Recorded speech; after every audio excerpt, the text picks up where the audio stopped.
ido cambiando conforme a la investigación científica y a la evidencia. Porque antes todas estas cosas se trabajaban desde el mito, desde la leyenda o desde lo que se creía o desde la moral incluso. Ya vamos a ver cómo fue la historia también en esos términos. Y eso terminó como dando ciertos márgenes para que caigamos en cierta época de irracionalidad. Pero estamos avanzando hacia racionalizar el tema de drogas que en otros tiempos o en otras épocas ha sido muy complejo. En el país al menos sí estamos en un momento bien complejo porque tenemos todo esto que ahorita está pasando incluso a nivel estatal, de las denuncias y todo eso. Tiene que ver con el narcotráfico, tiene que ver con el fenómeno de las drogas y ojalá algún rato podamos superar como civilización esa negativa hacia la evidencia y el querer como abordar estos temas desde, no sé, desde la moral nada más. Entonces, nada, voy a prender un porrito. El primer porrito que vamos a prender hoy día es de mi cosecha. El gran autor de algunas obras muy importantes, entre ellas La historia general de las drogas, que tiene dos partes, una parte que se llama La era pagana y otra parte que se llama La fenomenología de las drogas, que es como un apéndice. La fenomenología de las drogas tal vez la estudiemos en algún momento más adelante, pero es súper interesante también porque lo que hace Antonio Escotado es probar una droga, dejar que la droga haga su efecto y después desescribirlo. Dice como, yo me pegué esto, tiene estos efectos, a los 15 minutos, a los 20 minutos, o tal dosis, y esta es la dosis mínima, la dosis media, la dosis que puede ser letal en algunos casos. Entonces probó muchas sustancias, más de 50 sustancias que están recopiladas como una fenomenología de experimentación propia. Pero la primera parte contiene como estos capítulos que vemos acá y que son los que vamos a explicar ahora.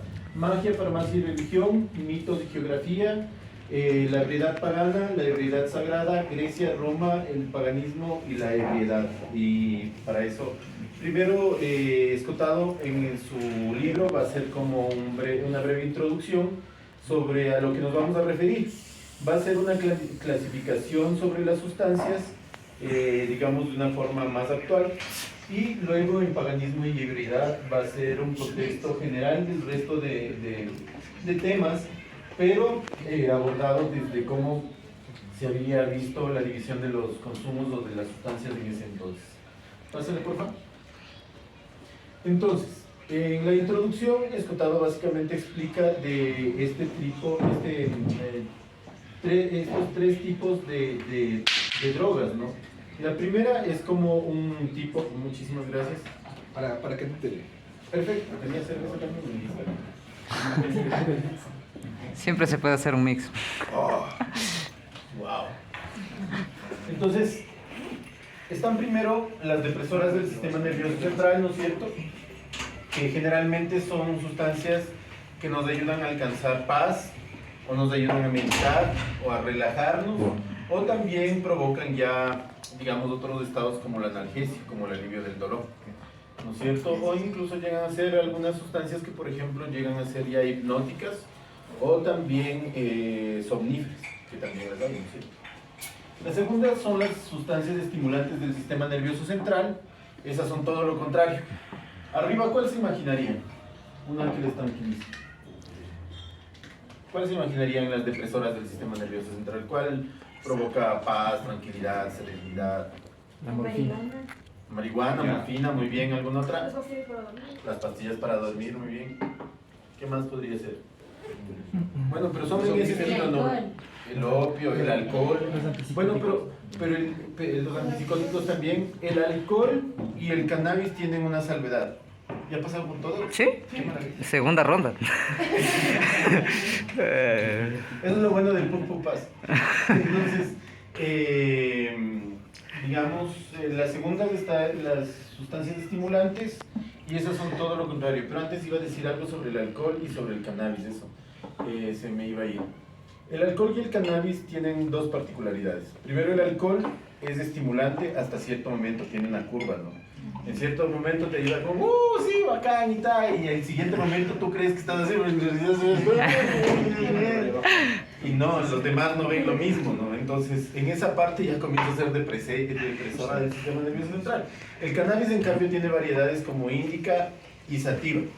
que las índicas son más activadoras del sistema nervioso central, son más estimulantes, te hacen reír, te hacen querer bailar, festejar. Y esas son las activas. Y las índicas son las que en cambio te ayudan como a meditar, a dormir, también son muy analgésicas. Y las estimulantes del sistema nervioso central, en cambio, son aquellas que te provocan energía o que te ayudan como a estar en un estado de excitación, no necesariamente sexual, también puede ser, pero digamos en una excitación de todos tus sentidos, ¿no es cierto? Es decir, puedes estar más perceptivo con la visión, con el olfato, con el gusto, etc. Y luego están una tercera familia de sustancias que son las que te ayudan a hacer excursiones psíquicas o psicodélicas, o eso que llamamos psicodelia. Son sustancias que alteran, digamos, la visión, ¿no es cierto?, sobre todo, entre otras cosas, ¿no es cierto?, entre muchas otras funciones que pueden alterar el sistema nervioso central. La visión tiene un factor muy importante y por eso muchos le llaman o las dividen entre alucinógenas, que vendrían a ser las que la persona no recuerda haber usado la sustancia, más o menos para definirlo así. Es decir, la que las personas de pronto están en un sueño onírico tremendo y no recuerdan haberlo usado. Y las visionarias, las sustancias que generalmente se trabajan tratando de estar en el aquí y el ahora y aún así te permiten ver algo más, ¿no? Y sabes y tienes la conciencia y dices, no, Simón, me pegué tal cosa. Aquí está. Entonces, pásale por favor. Eso es como introducción. Entonces, en cambio, para entrar a este primer modelo o el primer capítulo que trata Antonio Escotado en este libro, vamos a hablar del periodo mesolítico. Entonces, hay un paleolítico, un mesolítico que está como en la mitad, y luego un neolítico, ¿no es cierto?, que están antes de la era de los metales y toda la presión. Y está entre los 9.000 años antes de Cristo y los 6.500 antes de Cristo. ¿Ya? En este periodo, la humanidad apenas comienza a tener pequeños destellos de organización, casi nada, digamos, en realidad. O sea, recién se juntan como grupos humanos, así como para ciertas cosas, como podríamos ver ahorita los perritos, ¿no es cierto?, o el grupo de gatitos. En esa etapa nos encontramos como medio solamente por instinto, comenzamos a sentir que si nos agrupábamos, íbamos a estar menos indefensos ante otras especies, etc., ¿no? En esta etapa no se distinguía entre lo que era la terapéutica empírica, ¿no es cierto? Es decir, me como esta planta y se me alivió el dolor, ¿no es cierto? O me como esta planta y se me arregló el estómago que estaba mal, o alguna cuestión así. No se distinguía entre eso y la magia y religión. O sea, como andábamos así como los perritos, ¿no es cierto? Nos comíamos de pronto un hongo que quién sabía qué era, y de pronto entrábamos en una especie de, oh, ¿qué pasa aquí? Esto es, o sea, una alucinación, ¿no? Y no se comprendía todavía que esas plantas también podrían servir de alguna forma terapéutica. En ese entonces, digamos que había como esto que llamamos miasma y catarsis, como solamente esos, tal vez no conceptos, pero esas ideas, ¿no? De el miedo a la impureza o a lo impuro y una forma de purificación. Entonces, si había algo que te dolía dentro, de ley comenzabas a experimentar, como les decía, si es que te dolía la barriga, es como los perritos con el milín, no sé si han escuchado de esta hierba que comen ellos para que les pase el dolor de barriga. Entonces era una cuestión así, ¿no? Que sentías algo impuro, algo que te estaba haciendo daño por dentro, entonces recurrías a cosas que estaban afuera para purificar. Y eso era como el sacrificio, ¿no? Y luego se entenderá también como el sacrificio. Se comienzan a formar dos modelos acerca de lo divino, o de los dioses, o de lo que estaba pasando cuando comían ciertas de esas sustancias, que tenían otro tipo de experiencias que no eran las habituales o las normales, ¿no? La primera está como una forma en la que los dioses tienen miedo a desaparecer, digamos así. Entonces hay que presentarles de alguna manera sacrificios. Si es que no hay ese sacrificio, ¿no es cierto? Que en este caso, después ya cuando se comienza a entender lo que se estaban comiendo, Es como si no me como eso, no veo a los dioses. ¿Cachan? Entonces en el uno tenía que haber un sacrificio para que los dioses no desaparezcan. Y en el otro, en cambio, era más extático, era más como esta cuestión de solamente comer para disfrutar, para volver a vivir esa experiencia tal vez psicodélica, ¿no? Que es lo que muchas veces se busca en la fiesta actualmente también, a través de MDMA, a través de éxtasis, etc. Pásale, por favor. El segundo capítulo de este libro va explicando más o menos la época del Neolítico. La época del Neolítico se diferencia de la anterior porque en esta, antes, digamos, en la época pasada, al ver cómo se relacionaban de esa manera con las sustancias y comenzaron a alucinar, los animales con que interactuaban, los otros seres vivos con los que interactuaban, se volvieron como sus dioses.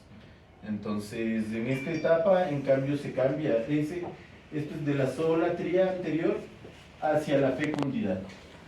¿Qué estaba pasando? ¿Quién sabe qué pasó para que pasemos del Mesolítico al Neolítico en esta etapa de la humanización? De 6.500 a 5.000 años de Cristo. ¿Y por qué creen que tiene una relación a que luego pensemos a lo divino como con relación a la fecundidad? ¿Qué creen que puede haber pasado? ¿Qué dividió a esas dos etapas de la humanidad?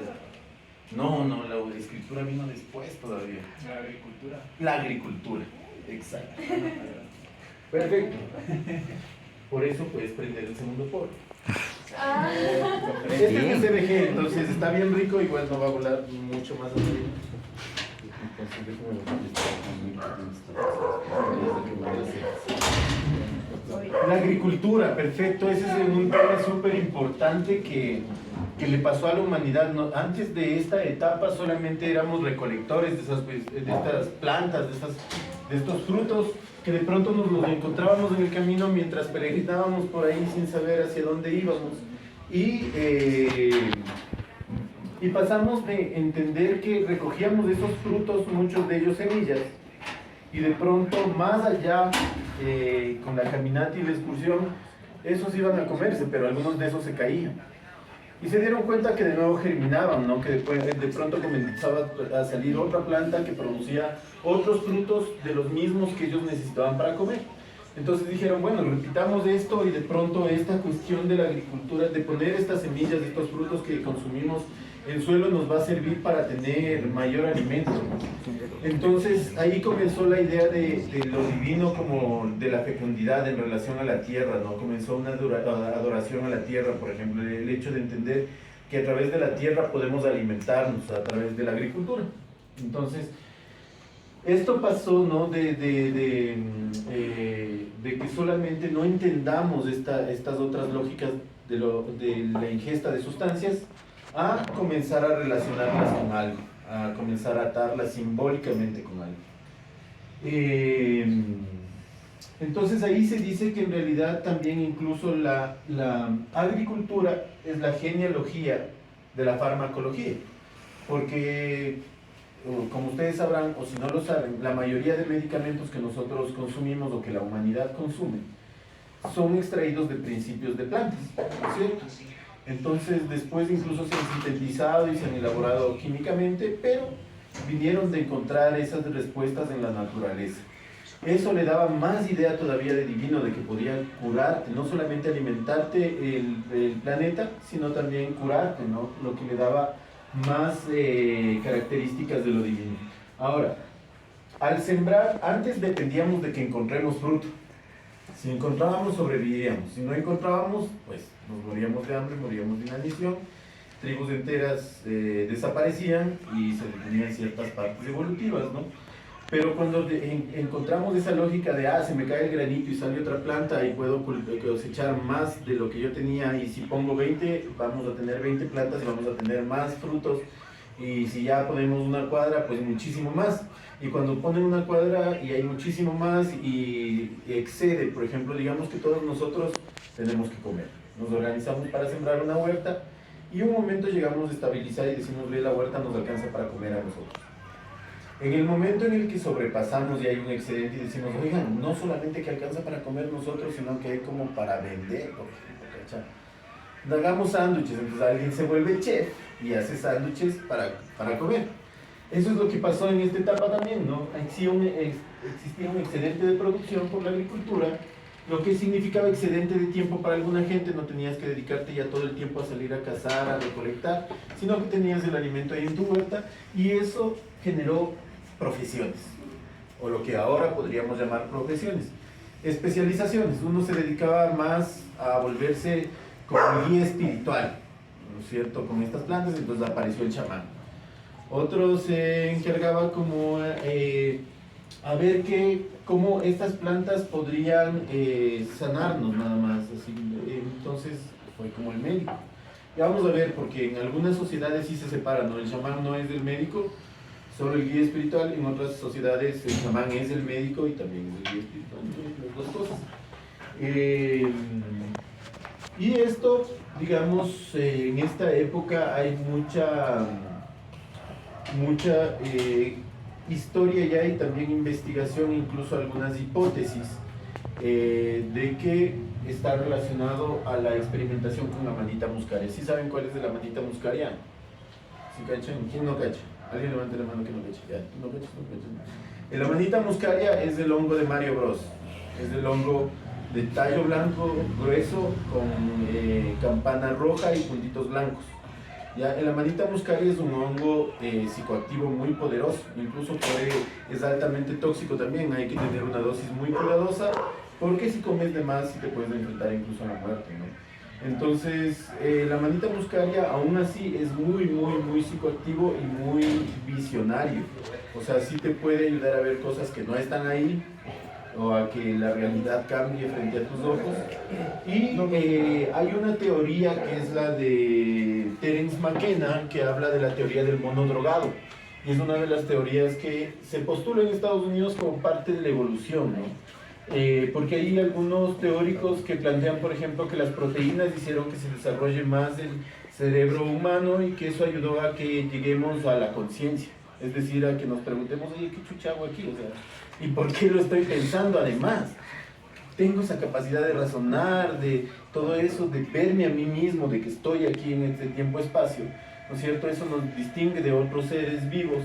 Y hay una teoría que dice que en realidad ese paso de en realidad llegar a la conciencia fue producto del consumo de amanita muscaria. Y la teoría del mono drogado, ustedes pueden revisarla. Terence McKenna habla muchísimo de eso. Y bueno, en esta etapa podríamos decir que estábamos acercándonos hacia otorgarles esos niveles profundamente simbólicos a las sustancias psicoactivas. Pásale por fin. Entonces, aquí vamos a pasar a una etapa un poco más avanzada de la humanidad. Ya hay ciudades, ya hay imperios y hay otras formas de organización, ¿no es cierto?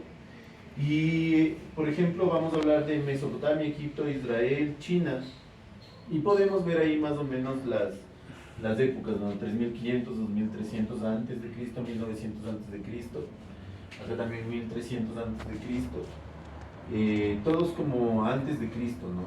Y bueno, en China también es muy milenario, aún así hay una información súper crítica sobre las sustancias, porque ahí se ha manejado mucho desde el poder, ahí hay pena de muerte, ¿no?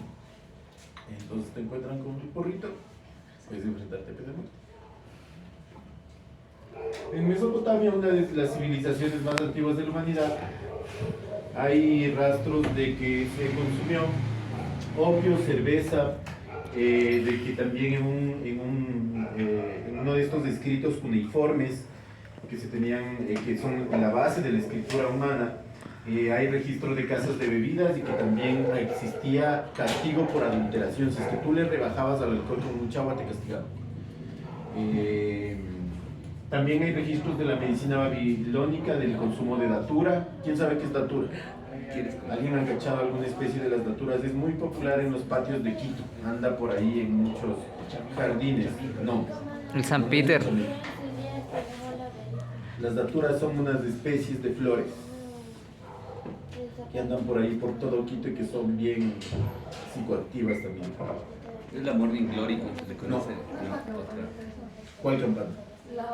Porque la Morning Glory también es una campana. ¿Cuál?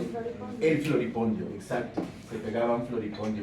O, bueno, primero tuvieron que haber experimentado muchas veces para llegar al grado médico, pero ya lo tenían también en grado médico. La mandrágora, que es esta raíz del opio, cannabis, cerveza, vino, flor de oro negro. Esa flor es rarísima, si buscarán ahí, googlearán la flor de oro negro. También súper tóxica, pero también psicoactiva. En Egipto hay un papiro que data del 1300 a.C. con 700 fármacos distintos organizados. Es la base de la medicina más antigua, digámoslo así, de la que tenemos ese tipo de registro. Ahí se habla de Imhotep, que es el primer médico y científico que utilizaba opio paliativo. Y aquí se me ha ido una... Gracias. Pero es el alcohol. Estaba presente en muchísimas de las recetas de formulación y de cura o de alivio del antiguo Egipto. En Israel hay una relación súper fuerte con el alcohol, el vino, la cannabis y los inciensos en el Antiguo Testamento, ¿no es cierto? El cannabis está en el Antiguo Testamento también, se le conocía como canebo, y era por lo que ungía Jesús o todos en esa época a los enfermos. Entonces ahí podemos entender, por ejemplo, que en la terapéutica actual hay solución a través del cannabis a ciertos ataques epilépticos. La evidencia actual nos dice que actúan en el receptor CB1 en el cerebro como antiepiléptico. Entonces, en esa época un epiléptico pudo haber sido un endemoniado. Entonces llegaba Jesús, tin, su aceitito de cannabis, ping, se soluciona el ataque epiléptico. Separaron los demonios. Un enfermo recuperó la visión también. Entonces pudo haber sido glaucoma, que es la presión ocular cuando está muy cerrada ya no te permite casi ver. Pues tenga su cannabis y así.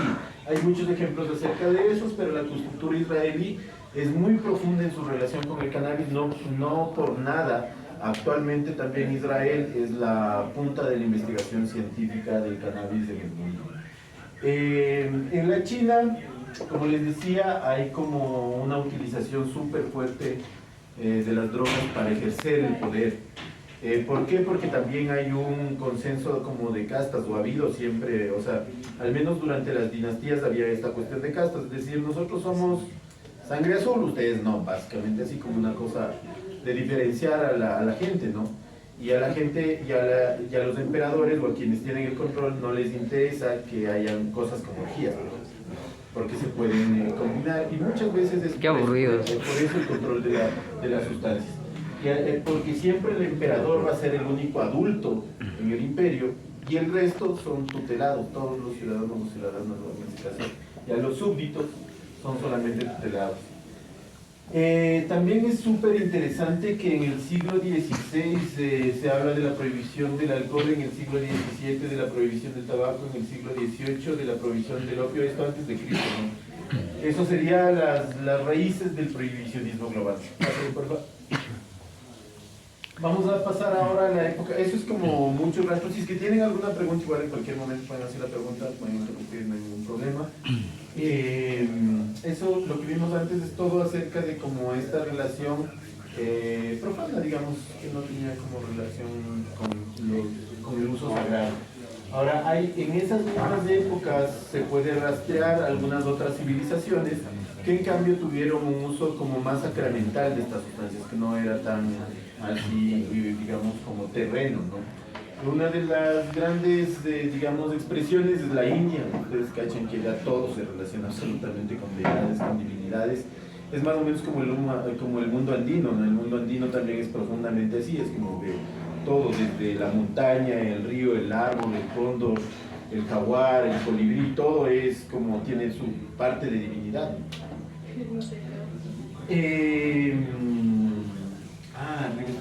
Pero bueno, En esta, digamos, en esta etapa de la ebriedad sagrada hay un predominio del modelo B, que arriba cuando veíamos los modelos, era como el modelo más humano y más participativo, ¿no? Entonces, en ese modelo, digamos que todos consumían sustancias, así es en la India, cada cual se droga con un montón de cosas.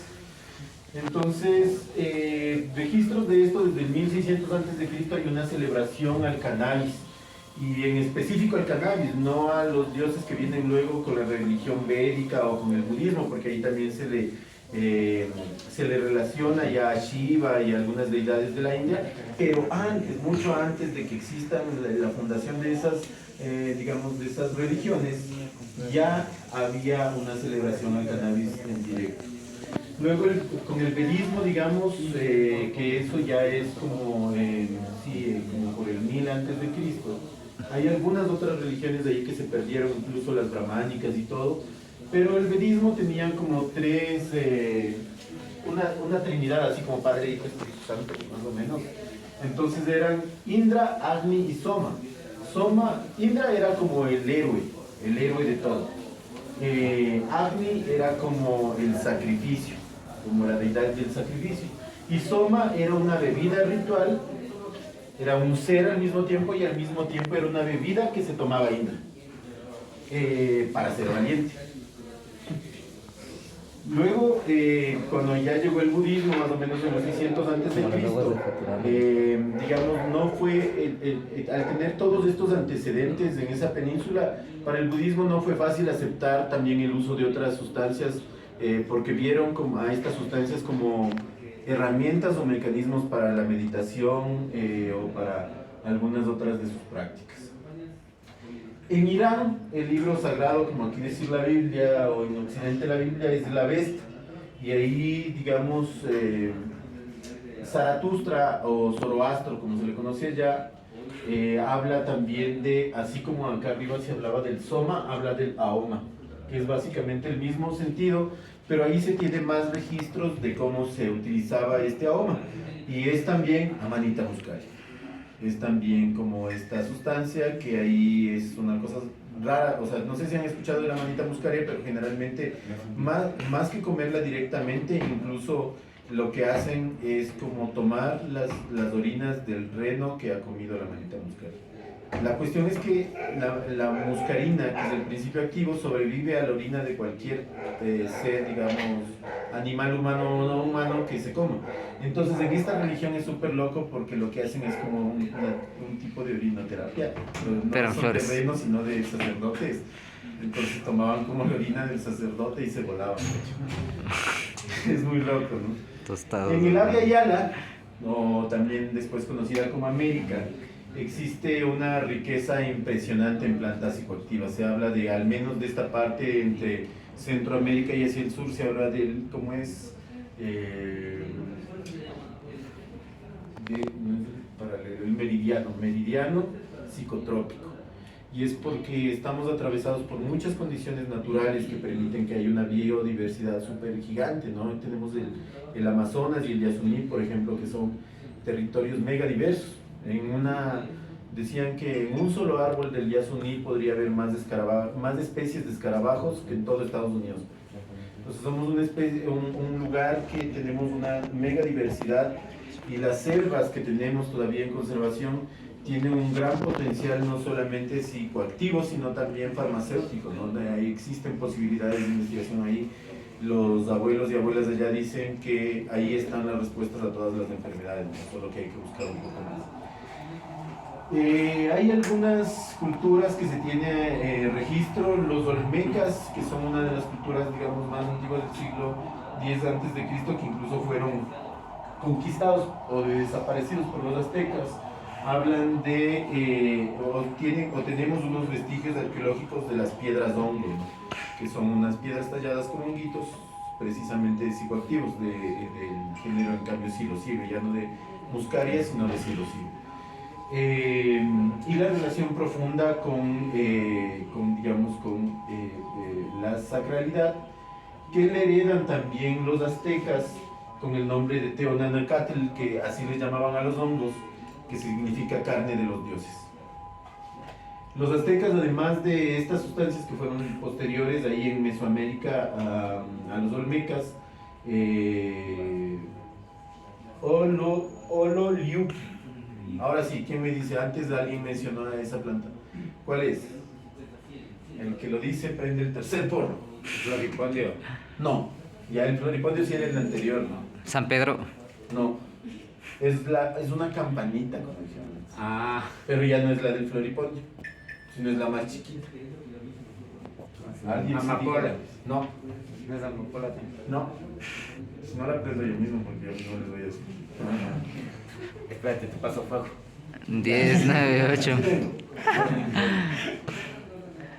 Es la Morning Glory. ¿Han escuchado de la Morning Glory? Es una enredadera. flor de 5 pétalos que es una campana chiquita, azul, que también está por ahí, por algunos lugares de Quito. Y bajando hacia Santo Domingo, muchísimas. Son unas enredaderas que tienen unas hojitas en forma de corazón. Y hay distintas variedades, hay desde las más pequeñitas, que es la Morning Glory, hasta una que se llama Hawaiian Baby Blue, que es muy grande, es así de la misma forma la flor, es azul y con 5 pétalos y es así grandota y como una trompetita. Y las hojas son como de unos 25 centímetros, pero también en forma de corazón. En estas, por ejemplo, las chiquititas en las que hay por aquí, necesitas cerca de 700 semillas de esas, son unas semillas chiquititas así. Juntar 700 semillas para tener una dosis de LSA, no es LSD, es amida de ácido lisérgico, no es dietilamida, pero tiene efectos bastante similares. De la Hawaiian Baby Blue, que es la que es así grandotota y que digamos tiene también las hojas en forma de corazón, esa en cambio necesita solo 3 semillitas. Entonces con esta otra también, con la bien pequeñita, también tienes como un chuchaque bien feo, porque como son tantas semillas también te estás metiendo otras cosas. En cambio con la otra, como son 3 semillitas, es básicamente como una semilla. Entonces ellos utilizaban estas plantas del Ololiuqui, el peyote, que creo que todos cachan, es un San Pedro pero enano, ¿no? Es un cactus redondo, chatito, no crece mucho sino hacia los lados, más bien salen hijitos. Y este comparte el mismo principio activo que el San Pedro de acá, ¿no? Que la huachuma, que es la mezcalina.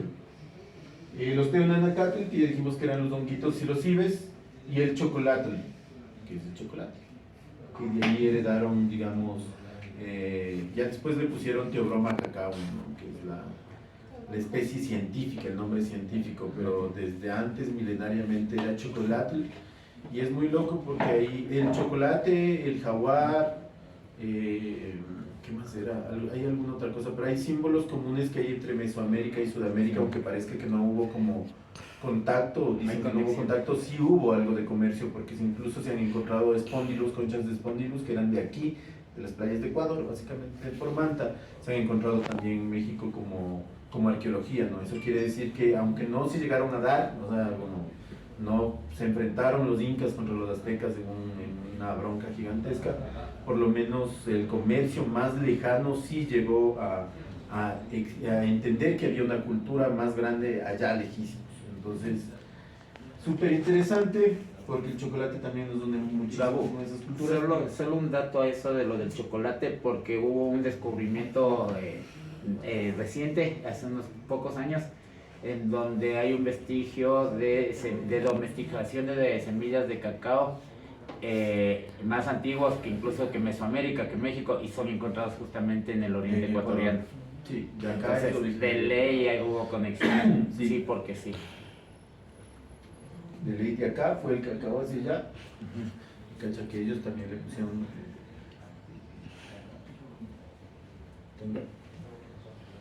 Entonces, en Sudamérica, en cambio, Chavín. ¿Quién sabe dónde fue Chavín? Chavín de Huanta, la civilización más antigua de nuestro continente americano. Mejor dicho, de Sudamérica. Perú. Perú. Chavín de Huanta. Huachuma, Huahuacoya. Ellos se metían siempre de los Andes, han sido como muy aguacoyeros. Y en el Incario, bueno, que aquí me faltó poner porque el Incario también ya tenía contacto con las tribus amazónicas, también aparece la ayahuasca, ¿no? y eso ya es por siglos, pero más adelante, ¿no? Antes de ya aquí, en 1533, cae definitivamente el imperio inca, ¿no? O sea, llega en 1492, pero en 1533 cae definitivamente ya el imperio inca y es tomada América por los españoles. Pásale, por favor. Entonces, en todo eso que vieron en el anterior, en todas esas civilizaciones, en cambio hubo una relación profundamente cerrada. Todas esas sustancias que vimos ahorita eran relacionadas con algún tipo de divinidad. Y no lo hacían si no era en el marco y el respeto del ritual. En Grecia, en cambio, podemos contar que es lo que habla luego Escotado y que también son un poco, como ya ven, números un poco más cercanos a la época cristiana. Se habla mucho de que Grecia fue la cuna de las libertades, ¿no? O sea, muchas de las prácticas que incluso hasta ahora son penalizadas, los griegos eran bastante abiertos, ¿no? Los griegos entre políticos públicamente tenían, por ejemplo, orgía, ¿no? Había el uso de sustancias comúnmente para comunicar o para ver visiones que les ayuden como a hacer lo que veían como ¿cómo se llama esto? Cuando uno va a consultar al oráculo, ¿no? Un oráculo. En esta película 300 hay una parte en la que este man que guía a estas tropas, ¿no es cierto?, a darse contra los bárbaros, sube como a una montaña súper grande y como que se encierran con full incienso y se drogan así con el humo, ¿no? Es con el humo hasta caer casi en una intoxicación y tenían como las visiones. Y claro, ahí se crea la democracia, la ciudadanía, muchos conceptos, digamos, elevados para esa época y ahorita ya un poco complejos para nosotros, ¿no? Y es como que ya no alcanzan ciertas cosas. Ahorita, por ejemplo, a Ecuador no le alcanza ni la democracia, no sabes cómo vamos a hacer, estamos con unos líos políticos horribles, pero es así, es como fruto de que algún momento eso haya sido lo más avanzado y que en ese entonces se respetaba mucho la individualidad. Entonces cada cual se drogaba, ¿por qué? Por lo que quería. Pues algunos se drogaban espiritualmente, otros por el placer, otros por escribir o crear arte, ¿no? Que también fue la cuna de la academia. Es súper interesante aquí la foto del señor que está ahí. Bueno, no es foto, no es como... El busto. No es foto, es como una representación, digamos. Porque quién sabe si fue así realmente. Aunque quedan muchas esculturas de Grecia, no sé si específicamente es así, pero Hipócrates, el médico más conocido de Grecia, digamos, y aunque hubo precedentes, como ya vieron en etapas más antiguas de otros médicos o científicos, este man logra sistematizar la medicina, ya de Occidente, la que conocemos ahorita, y además le seculariza, es decir, esto no tiene que ver con los dioses o con lo divino, sino esto lo vamos a trabajar solamente en el ámbito científico de la academia. Entonces él lo pasa a ese estado en el 460 al 370 a.C. Y además desarrolla conceptos ya como droga o como farmacón. Entonces, por ejemplo, las drogas para los griegos eran, vean qué interesante, todas las sustancias que actúan enfriando, calentando, secando, humedeciendo, contrayendo, relajando o haciendo dormir. Eso era droga, ¿no? Ahora se compara, ahora es como según la OMS, es todas las sustancias que ingresadas al cuerpo por cualquier vía de administración, como tienen un impacto en el sistema nervioso central. De cualquier forma, teniendo esa definición, ya sea de la OMS muy actual o teniendo esta definición de los griegos ya muy antigua, es súper interesante saber que son cosas que tenemos todos los días y a toda hora. Es decir, ¿qué pasa si no tomaríamos agua, por ejemplo? ¿Se vería o no afectado nuestro sistema nervioso central? ¿Y cambiaría cuando tomemos después de 6 días agua?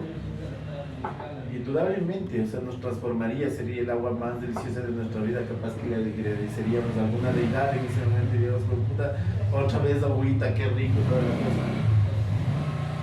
Entonces, bajo esos conceptos casi que todo, absolutamente todo es droga. Tenemos normalizado el azúcar, por ejemplo, les damos a los niños desde muy chiquitos, ¿no es cierto?, para que se vuelvan hiperactivos y después no puedan dormir y después les tengamos que meter Ritalin. Y así vivimos drogándoles a los niños permanentemente, se vuelven dependientes de chiquitos a esas sustancias que sí causan más muertes, ¿no es cierto? Y luego no los hacemos críticos, sino que solamente de eso no se habla. Así, como decía alguien aquí, decía como, ojalá esto le enseñaran en la universidad. Nada, ni mergas, ni en la U te enseñan esto, pero hay que sacarlo de alguna manera y esto sigue siendo conocimiento. Y también otro concepto súper interesante relacionado a las drogas que desarrolló es el farmacón.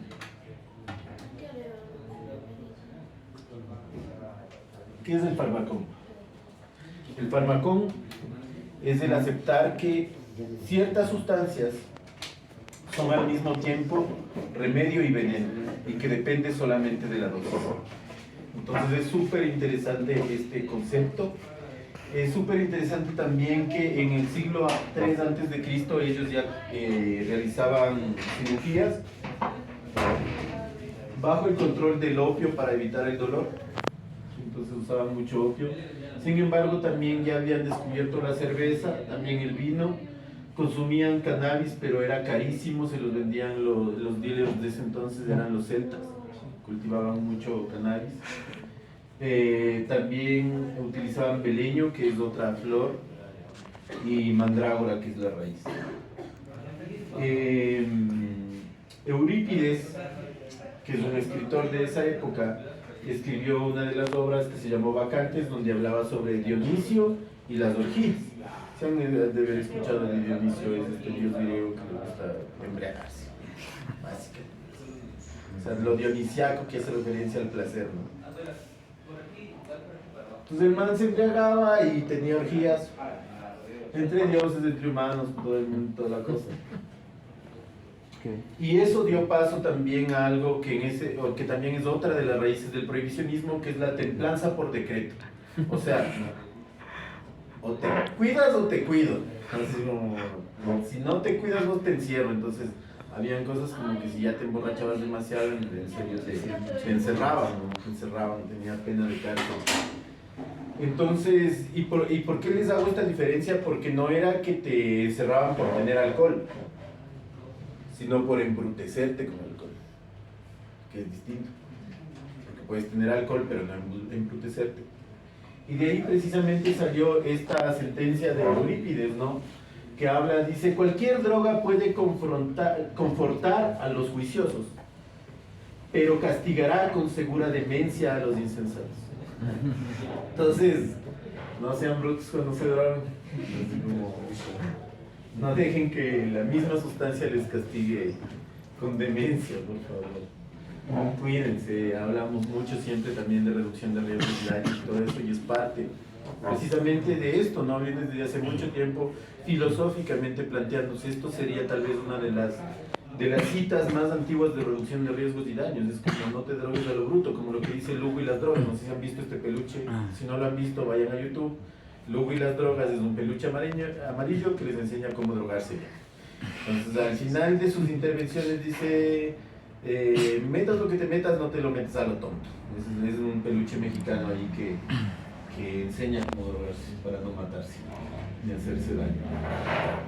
Y también, digamos, había una cuestión que llamaban el santuario eleusino, que ahí llegaban ciertos ungidos, digamos, ya sean sacerdotes o ciertos héroes de ese entonces, ciertos filósofos muy representativos, y tenían también un tipo de ritual, que era como un bautizo y que se daba por una única vez. Y es más, el sacerdote que le hacía ese tipo de bautizo a esta persona que iba a buscar esa sabiduría, nunca más se tenían que volver a ver con esa persona, dicen, con esas dos personas nunca más. Entonces ese sacerdote estaba súper alejado, tú ibas allá y hacías esa ceremonia y ya eras como proclamado como, digamos, bajo la sabiduría, decía haber visto el futuro y poder ser el héroe o el sabio o la gana. Entonces aquí se habla de que tomaban una mezcla de agua, trigo y hierro y que tenían visiones precisamente para todo esto. Esto no se entendería mucho hasta, digamos, que llegó Hoffman en el siglo pasado y sintetizó el LSD.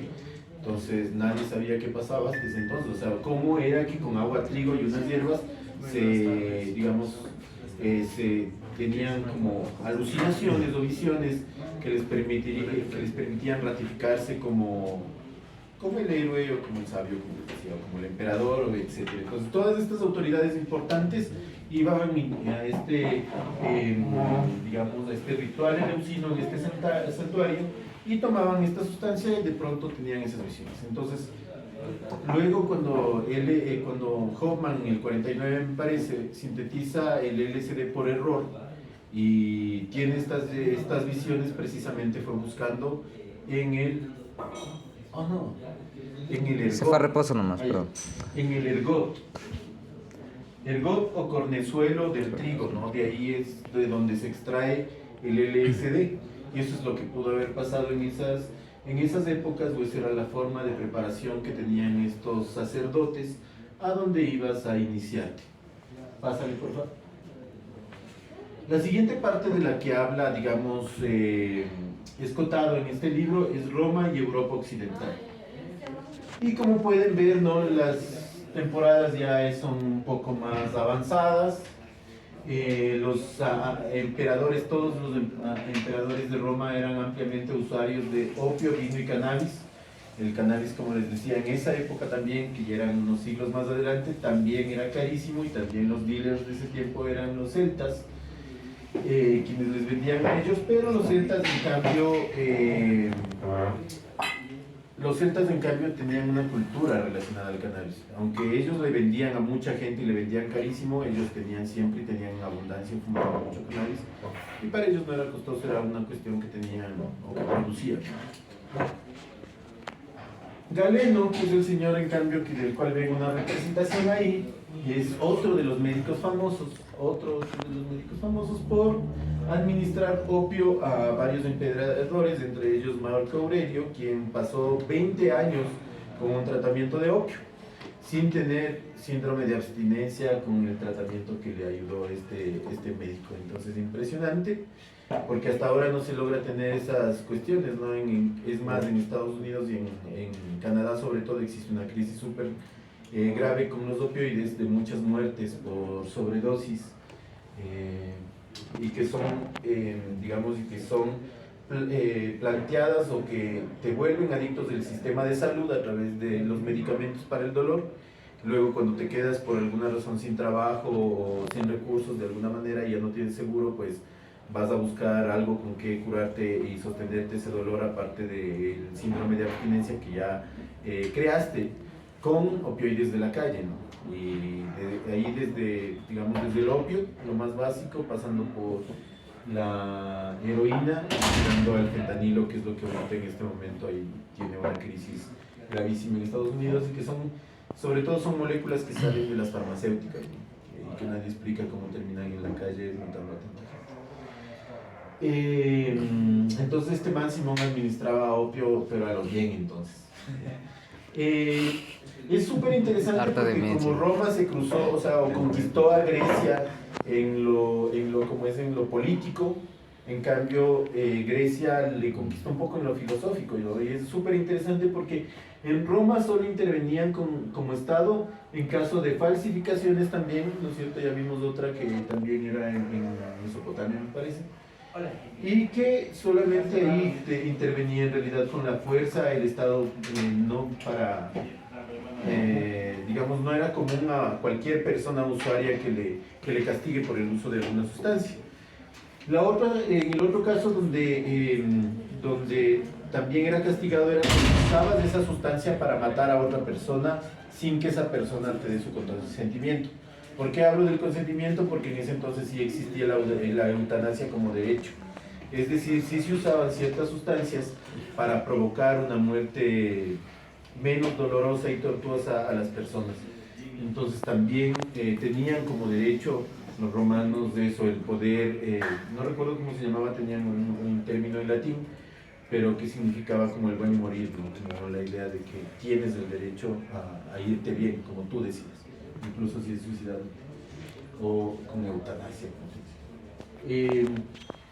Es súper interesante también que el opio, ya como era un estado y cobraba tributos, tuvo un censo fiscal en el 312 a.C. y ahí el opio era el 15% de la recaudación tributaria. Entonces consumían harto opio. Eso quiere decir que era una sociedad, como les digo, e incluso, como les decía, en esa sociedad que consumía gran cantidad de opio, no había los problemas que se tiene ahora con los opioides más refinados.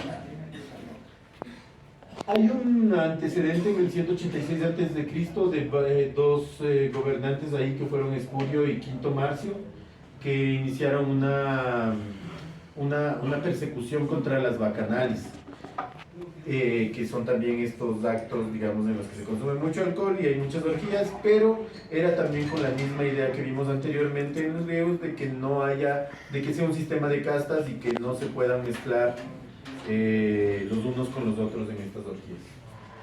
Y como les dije ya al inicio de esta lámina, pues el cannabis era carísimo, amigos.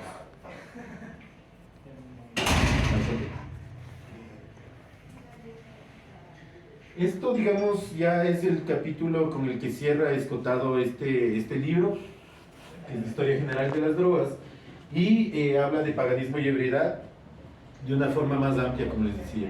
Como ustedes vieron al inicio, hubo una división súper simple o más actual de las sustancias como las estimulantes, las depresoras del sistema nervioso central y las psicodélicas. Pero visto ya dentro de este contexto que hemos revisado en esta exposición, hay otra clasificación en la que deberíamos medir a este tiempo, porque no es como el tiempo actual, entonces no podemos solamente medirlos o juzgarlos desde esta época, sino que ahí Escotado hace la división entre dos tipos de sustancias, entre las enteogénicas y las otras, las terapéuticas recreativas. Es súper interesante porque ahora que mencionamos mucho, por ejemplo, en los movimientos de la marcha, que todo consumo es medicinal, pues ese concepto es ya súper antiguo. Ellos también, en todo esto que acabamos de ver, se contiene que todas las sustancias que son como terapéuticas tienen aplicaciones recreativas, todas las recreativas tienen aplicaciones terapéuticas. Entonces las primeras, digamos, las enteogénicas, ¿alguien sabe qué significa enteógeno o enteogénico? Entre dioses. ¿Cómo? Es como, tiene referencia a que es de los dioses. Teos es Dios. Significa ahora en es como adentro, teos es como Dios y génico es referente a la especie humana. Entonces es como voltear a ver a los dioses que tenemos dentro, ¿no? Que son sustancias que nos ayudan a ver los dioses que tenemos dentro, básicamente, o que nos ayudan a conectar con los dioses. Entonces en esta clasificación de estas sustancias enteogénicas aparecen 4 etapas. La primera, la etapa de empleo autónomo, ¿no es cierto?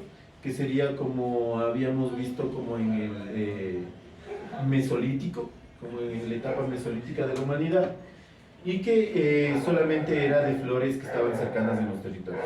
O sea, como dijimos antes, recolectores, de que íbamos recolectando sustancias y de pronto, ¡pum! Esta me pega. La segunda es la etapa de empleo hechiceril, o así le llama Escotado, que es cuando ya aparecen los especialistas en recogida, preparación y administración de estas sustancias, o los chamanes, le diríamos nosotros más que hechicería. Luego está la etapa del empleo mistérico, que es cuando ya aparecen las religiones como instituciones y comienzan a apropiarse de estos conocimientos y a decir, no solo nosotros vamos a administrar estas sustancias, ¿no es cierto? Y luego una etapa de empleo sacerdotal, que en cambio ahí es cuando la iglesia cambia las sustancias por una liturgia y dice ya no vamos a usar sustancias sino vamos a tener esta ceremonia y con eso se resuelven las sustancias. Entonces son muchas de las formas como han quitado las sustancias también de esas visiones ya más religiosas completas que tenemos ahora y que la mayoría de las religiones también termina siendo prohibicionistas. En cambio, en las sustancias terapéuticas recreativas están como las solanáceas, que son los primeros analgésicos hipnóticos. El opio, que es la aspirina del mundo antiguo y que además es onírico. Esto es interesante porque también da como las dos, las dos usos, ¿no? Si vemos es como analgésico, es como más terapéutico, ¿no? Hipnótico puede ser, digamos, terapéutico, pero también puede ser recreativo, como está dicho arriba. El opio también, ¿no? Aspirina del mundo antiguo, entonces es lo terapéutico, no había cosa que no se calme el dolor si no es con el opio. Y onírico, que puede ser también terapéutico, ¿no es cierto? Ya quienes trabajan ahora en las nuevas psicoterapias, etcétera, saben que también se puede usar. Y también puede ser recreativo. El cannabis, ¿no es cierto?, que era costoso en ese contexto, que digamos era cultural para los celtas y que lo usaban abiertamente, digamos, en una cuestión totalmente pagana, que no se relacionaba a ningunos dioses, y que también los vendían a otros con fines tanto terapéuticos, medicinales, como también recreativos. El vino es súper interesante porque se sitúa, o Escotado lo sitúa en un punto de vista neutro. Dice que el vino no es como ninguno de estos, ni es estimulante ni es depresor, solamente como analizamos hace un momento, sino que Escotado dice que intensifica las inclinaciones, aquí qué inclinación está mal, las inclinaciones naturales, o sea, que saca lo que tienes ahí nomás, no es que te transforma, no es que eres otra persona, sino saca lo que tienes adentro. Entonces, mucho cuidado con sacar las cosas que tienes adentro solo cuando estás bruto. Mejor necesitas conversar con alguien, tener terapia, etc. Suelen decir que los borrachos y los niños dicen la verdad, y es a veces así, ¿no? O sea, no es que te vuelva otra persona, sino que saca lo que realmente eres. Entonces, tener mucho cuidado también. Es súper interesante porque, como vimos también en otra de las láminas pasadas, hay como esta visión de incluso de la que podría devenir la reducción de riesgos y daños, es que a los sabios bacán, o sea, si eres sabio usando sustancias bacán, pero si eres pendejo usando sustancias puedes cagarte, ¿no? Y también es súper interesante desde la vista de algunos de estos filósofos de esa época, sobre todo de los griegos, que los epicúreos, por ejemplo, consideraban que era imposible mantener la cordura con alcohol. O sea, si se van a chumar no hay cómo hacer nada, básicamente. No puedes ni producir artísticamente, no puedes escribir, no puedes trabajar, no puedes nada. Pero en cambio, los platónicos, estoicos y los cínicos defendían que el sabio, ojo, que el sabio puede beber ilimitadamente hasta caer dormido y que no va a armar pito más claro. El buen borracho que le conocemos, el man que no arma pito, sino que chupa hasta que se acabó. Sí, soy. Entonces, pásale porfa a la última diapositiva. Como conclusiones que quiero presentarles en esta presentación, Valga la redundancia. hemos fumado mucho y todos lo saben. Entonces, las drogas primero no tienen vida propia. O sea, mientras estén en planta capaz que sí, ¿no? Pero ya cuando las usas, no es que la sustancia se apodera de ti y que te cambia y que eres otra persona. Siempre es responsabilidad de la persona. Nunca podemos echarle la culpa a una sustancia es un objeto inanimado. Es que yo tengo ahí 1 kilo de cocaína en esa mesa y yo no me acerco, aunque me voy a acercar por el traguito. Todo bien, ¿cachas? Si yo me acerco y me saco una dosis que sea como para mí, me la llevo y la disfruto, todo bien. Pero si yo me desmando y yo me voy así como de aquí no me paro, muy posiblemente me muera, supongo, como una sobredosis. Entonces es la decisión siempre de la persona, nunca es como un espíritu ahí que te posee y te hace hacer cosas malas, no. Siempre va a ser responsabilidad de la persona. Lo segundo, la historia de la humanidad está rodeada de sustancias psicoactivas, es innegable desde los primeros, como hemos visto, desde los primeros rastros de humanidad, estamos rodeados de sustancias psicoactivas, no hay cosa tal vez más inherente al ser humano en nuestro entorno que nos haya constituido tanto como las sustancias psicoactivas, porque están en todas las culturas, en todos los espacios, en toda la historia. Lo tercero, la alteración de la percepción o la psiconáutica son inherentes al ser humano, no solamente el que estén ahí las sustancias, sino esto tiene que ver sobre todo con la curiosidad, ¿cachan? Somos una especie curiosa, como los gatos se han cachado que son súper curiosos. Nosotros también somos súper curiosos, ¿cachai? Nosotros hemos investigado a tal punto que esa cosa con la que estamos viendo el proyector hubiese sido hechicería hace unos cientos de años atrás. nos hubiesen quemado en la hoguera, ¿cachai? Pero alguien luchó tanto, investigó tanto, trabajó tanto hasta hacer una huevada como esa para que nosotros podamos ver la presentación. Somos súper curiosos y parte de esa curiosidad también está en nuestro cuerpo y también en nuestra mente, ¿cachai? Esta nota de la alteración de la percepción, de cambiar tu punto de vista, ¿cachai? Solamente como eso, como cambiar tu punto de vista, como la psiconáutica, que es ver cuáles son los bordes de la mente, que eso es lo que buscan los psiconautas, es como usar una sustancia y ver hasta dónde realmente puede llegar tu imaginación, tu creatividad, las proyecciones que puedes hacer en esas imaginaciones de hologramas o de, ¿cómo se llama?, de estas figuras fractales que logras ver con el DMT, con ayahuasca, con otras sustancias, ¿no? O cómo se derrite el mundo con el LSD, etc. Los usos de las sustancias pueden ser medidos por las personas, no por nadie más, no por las sustancias. Somos nosotros la medida del mundo, ¿ya? Si es que nosotros nos acabamos, ¿cacha? Se acaba incluso lo que consideramos como conciencia. Si es que acabamos como especie que hemos evolucionado hacia esa conciencia desde animales muy primitivos hasta esta conciencia de vernos a nosotros mismos y pensarnos aquí, es solamente dada por nosotros. Y si desaparecemos como especie, pues no habrá esa conciencia, ¿no? Entonces escuchaba a Elon Musk en una de las últimas entrevistas y él decía que si es que en realidad estamos solos en el espacio, si no hay otra especie allá en otro planeta, tenemos una responsabilidad tremenda porque es mantener prendida la luz de la conciencia.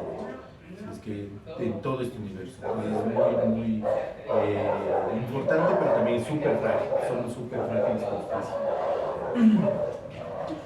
Las personas tienen el derecho de conocer sobre las sustancias disponibles, sus usos, contextos, dosificaciones, riesgos, posibles daños, así como las formas de disminuir o evitar estos últimos, ¿no? Sobre todo los riesgos y los daños. ¿Qué es eso de lo que hablamos en Ecuador Canábico y en psicoactivas, como de la reducción de riesgos y daños como alternativa de cuidarnos nosotros mismos al usar sustancias, de cuidar a las personas que están cercanas en nuestro entorno? Y como último, las personas tienen el derecho a la autodeterminación y al goce de su vida, su mente y su cuerpo. Pero que se disfrute, que se goce de nuestra vida, de nuestro cuerpo y de nuestra mente, como han visto, sea sabio, ¿no? Y sea como responsable con nosotros mismos. Y de ahí, con esos márgenes, pues, diviértanse y eso es todo en la exposición. Muchísimas gracias. Esa es. ¿Tienen alguna pregunta? Si no hay ninguna pregunta, ¿qué horas son? Ya.